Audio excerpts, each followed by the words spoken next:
सोचिए, अगर भारत के पुराने महलों की दीवारें बोल पातीं, तो वो सबसे पहले किसका नाम लेतीं? किसी राजा का या किसी ऐसी रानी का जिसके नाम से आज भी इतिहास थोड़ा सा कांप जाता है। आज मैं आपको भारत की उन रानियों की कहानी सुनाने वाला हूं जिन्हें सुंदरता के लिए नहीं, खौफ और ताकत के लिए जाना गया। ये सिर्फ इतिहास नहीं है, ये वो सच है जो कभी पूरी तरह लिखा ही नहीं गया।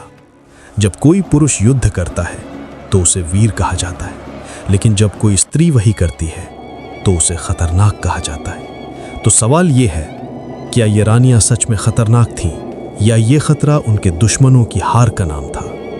सबसे पहले बात करते हैं रानी दुर्गावती की।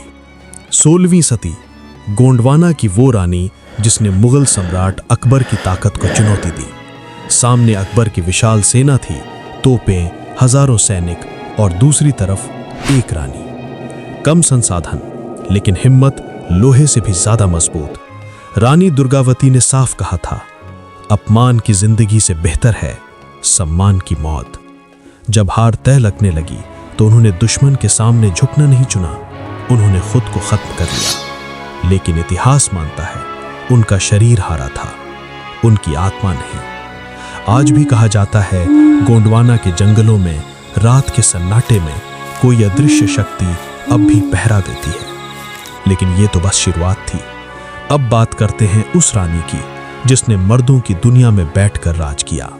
रजिया सुल्तान, दिल्ली सल्तनत की पहली महिला शासक। वो पर्दे में नहीं रहीं, वो खुले दरबार में बैठी, फैसले किए और तलवार भी उठाई। लेकिन एक औरत का शासक होना अमीरों को मंजूर नहीं था। साजिशें हुईं, धोखा दिया गया और आखिरकार रजिया सुल्तान को सत्ता से हटा दिया गया। कहा जाता है वो लड़ते हुए मरी। आज भी उनके कब्र के पास लोग अजीब सी बेचैनी महसूस करते हैं, जैसे कोई रानी अब भी इंसाफ का इंतजार कर रही हो। इतिहास में कुछ रानियां तलवार से लड़ी और कुछ ने डर से राज किया। अब बात करते हैं उस नाम की जिससे अंग्रेज तक डरते थे, रानी लक्ष्मीबाई। 1857 का विद्रोह। झांसी की रानी, एक विधवा लेकिन कमजोर नहीं। घोड़े पर बैठी रानी, पीठ पर बच्चा और हाथ में नंगी तलवार। अंग्रेज अफसरों के खतों में लिखा गया वो सबसे खतरनाक विद्रोही थीं, क्योंकि वो सिर्फ लड़ नहीं रही थीं, वो आज़ादी की आग जला रही थीं।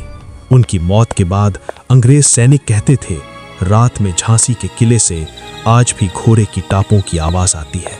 सच या डर, ये कोई नहीं जानता। तो असली सवाल ये नहीं है कि ये रानियां खतरनाक थीं या नहीं। सवाल ये है, किसके लिए? दुश्मनों के लिए या उस सोच के लिए जो औरत को कमजोर समझती थी? इतिहास में कुछ नाम सिर्फ लिखे नहीं जाते, वो डर बनकर जिंदा रहते हैं। और भारत की ये रानियां रानी नहीं थीं, वो इतिहास का सबसे खतरनाक सच थी। अगर ये वीडियो पसंद आई हो तो वीडियो को लाइक करो और ऐसे ही वीडियो देखने के लिए चैनल को सब्सक्राइब करो।